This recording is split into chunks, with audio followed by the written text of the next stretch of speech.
Unsung and Forgotten, the untold story. This is about the making of the railway from Colombo to Kandy. The purpose of the video is actually not to discuss the beauty of this immensely, you know, unique railway from Colombo to Kandy, 74 miles in length, done in 160 years ago, is not about to talk only about the engineers who were involved in it, the British, but the purpose of the video is to talk about the workforce involved in doing it. Let's try to find out who were they, how many were involved, from where they came from, and actually what happened to them. What were the difficulties that they had to face. The original story talk about 3,000 being brought from Mumbai, part of West India, and then 6,000 drillers being brought a few years later to do the tunnels. But story about them is very, very sketchy, and very little information is there. The British, for all their record keeping, were not that good at keeping records of this monumental task. Not just the task, but the work involved and who were doing it. That information is pretty much less, so the video focuses on that. Here and there the stories talk about a workforce of more than 10,000, maybe up to 20,000 working in this extremely difficult terrain and under extremely inhospitable conditions. And the stories are sketchy, patchy about the deaths involved. Incidentally, the making of the railway to Kandy has a connection to probably the hardest railway construction effort in the world, maybe. The Bhogats, the railway construction close to Mumbai. What's the connection? The connection is that the engineer involved in making a big part of the Bhogats railway, the Frederick Forviel, was the very same engineer who was hired by the British to do the work in the Kandian railway. Stories about Bhogats is pretty brutal. Talks about 20,000 workers dying, 50 million cubic feet of hard rock being removed, so many bridges being done, and actually William Frederick could not even finish the work due to the deaths of people involved in the making of the Bhogats railway. But the truth is that Kandy began, or the railway to Kandy began, soon after the Forviel left the Bhogats construction. There can be a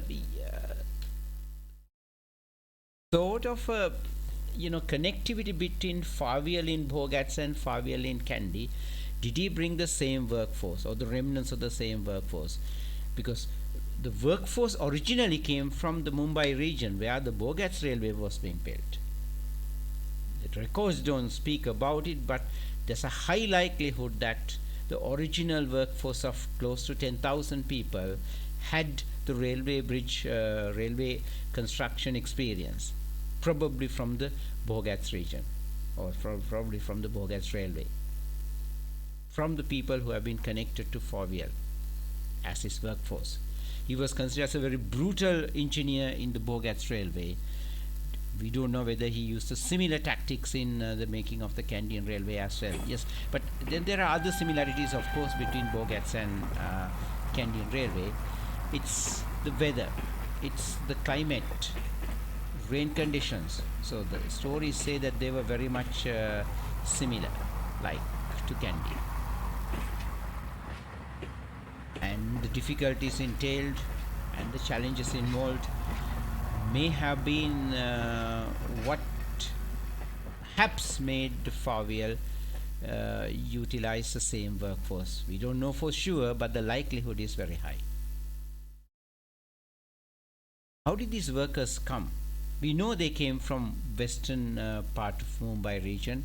Original workforce was brought to Colombo harbour, and the stories talk about them being kept inside the harbour for weeks and weeks and weeks, because the potential for cholera being brought was high, so they were kept in quarantine there. Once that has been done, that was done only, the workforce was brought to start making the railway. And there's another likelihood of the workforce being brought from the southern part of India via Mannar, through Vavuniya to Hamila, Anuradhapura, and then to Kandy, and then to, yes, the regions where the railway was being built. This is a path, or the route taken by hundreds of thousands of workforce on their way to the tea estates when they were brought there. They had to walk literally 160, 170 miles to get into the mountains. So how many workers were brought through this land route is yet unknown. We don't have evidence about it. But the likelihood that is there that they would have been brought that way as well.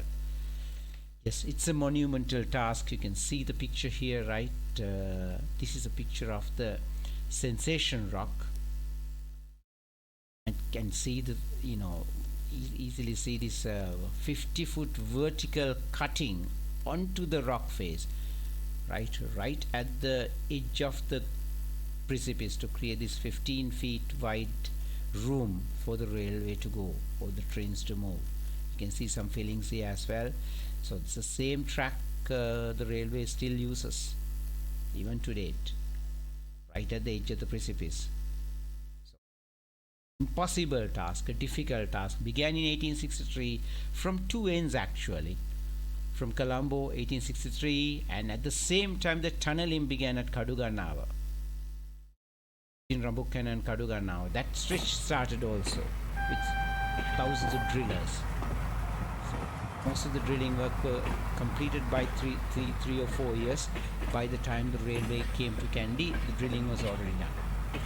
So yes, Ambepussa, Polgahavela, Rambukkan, they were the landmarks, or the time zones where the railway passed through. So railway kind of came somewhat not too slow. Took only 4 years to build.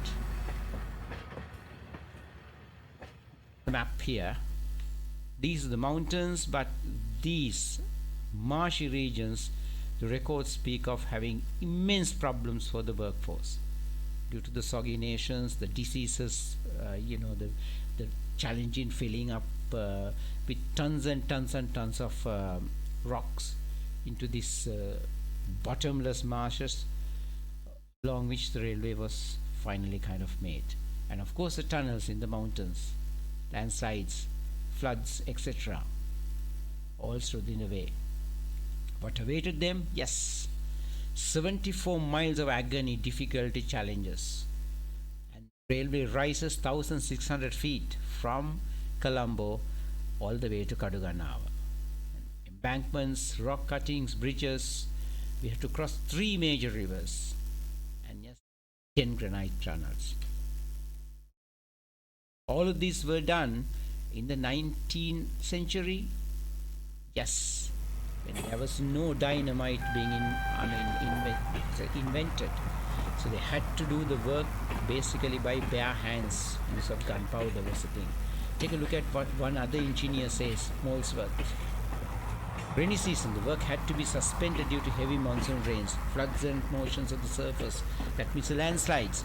During the rainy season, the heavy incidence of malaria, fever and cholera, bringing the railway to a complete standstill. This is a sad story. They call it the bridge of death. One example here about the difficulties that the workforce had to endure. The story talk about more than 1,000 workers dying here, mostly due to death and disease. The bridge taking such a long time to complete because of the difficulties. Picture of the modern bridge and how it looked in the original. The bridge was damaged by floods a number of times, so the bridge had to be rebuilt later years.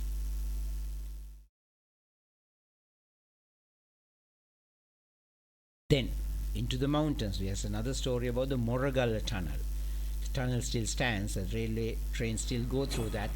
1,066 feet of sheer granite, complete rock wall. This is rock bridge, rock tunnel actually. Over 8,000 cubic feet had to be removed from the tunnel. Took 3 years to complete. Started in 1863. One of the longest of tunnels along the mountain railway. I think second or third longest tunnel. Again, no machinery, just by hands and gunpowder. See the workforce here. See one or two small trolleys that were done. Pass or rather transport the rocks. You can see some female workers also involved in it. Were they part of the original workforce or were they hired later? Evidence.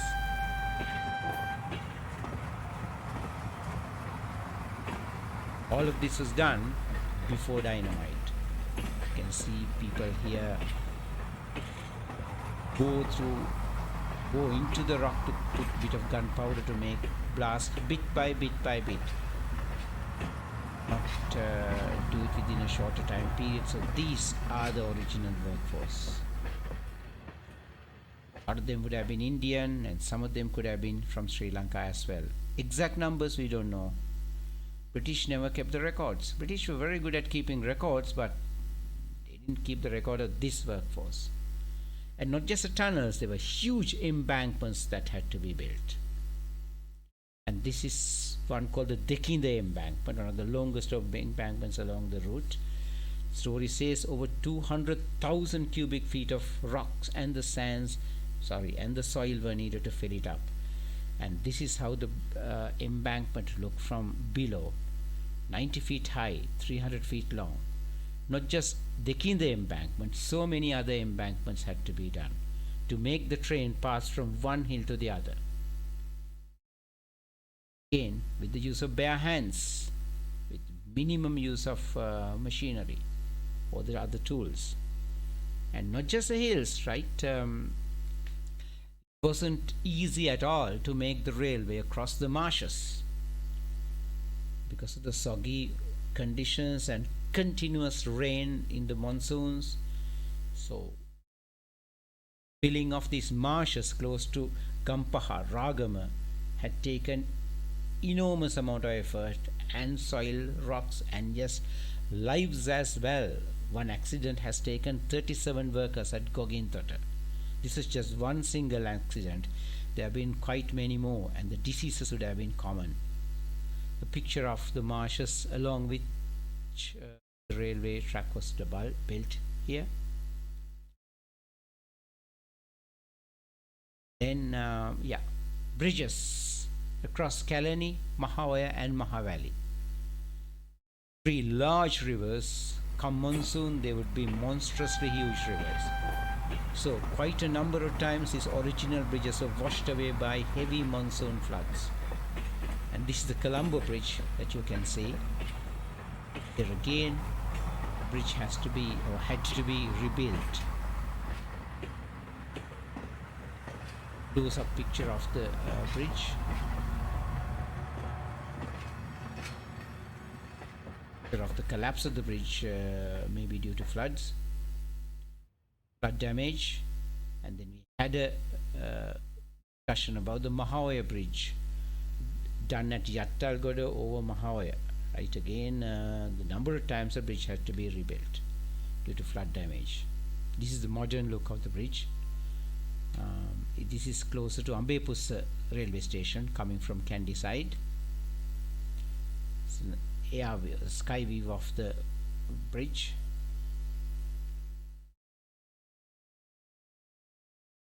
Then the famous Yakapalama near Peradeniya, right?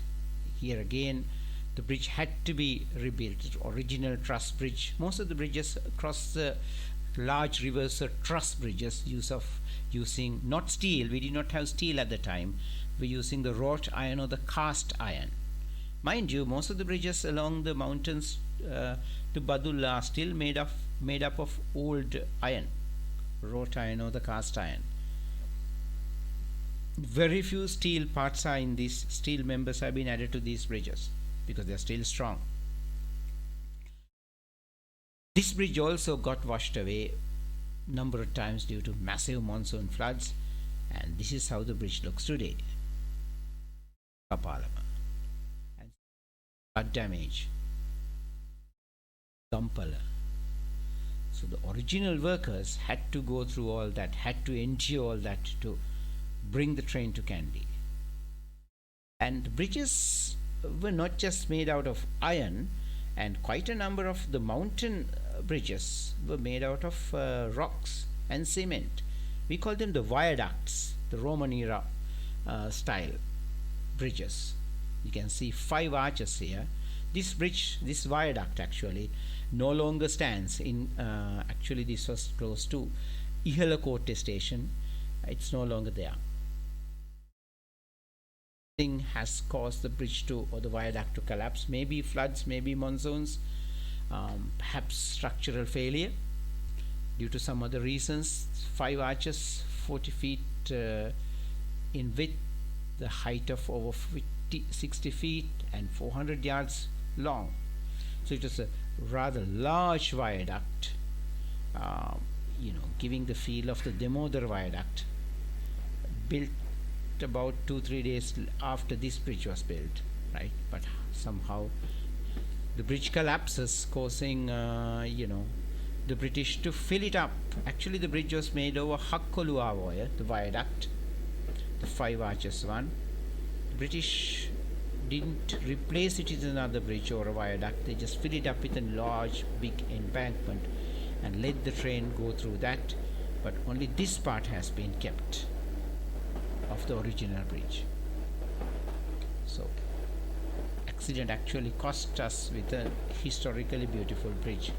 This bridge collapsed during the British era itself, soon after it was built. And moving on, the dark arches. Now here there's a bridge that still stands, but fortunately or unfortunately the bridge is not over the current railway line. You can see a bridge or two here as well. Actually, this is on the outside of the mountain through which a tunnel had been built, tunneled, right, to allow the train to go through, and the rail track outside the bridge is abandoned. Rail track, the path of the rail track is still visible. Now this is a picture of the bridge taken from the Kaduganava side, Kaduganava road side. It's called the dark arches because of the dark looks of the interior, because the bridge is built onto the mountain ledge, mountainside. Railway doesn't go along this way anymore because the British themselves, right, closed this section and created a tunnel to let the train go through that. Again, a sad story here, right? The particular Scottish person, he said this person, we don't know. He's also said to have died while making the particular bridge. So the deaths were common among the Britishers also, about those, of those people involved in the making of the railway. So it was very hard, heavily so for the workforce, and not so less for the engineering teams that were involved in making of it. One can easily see this particular bridge viaduct, right? If you move into the jungle, if you dare enough to go into the jungle, it's not too far away from the main line, closer to the tunnel 9A actually on the outside.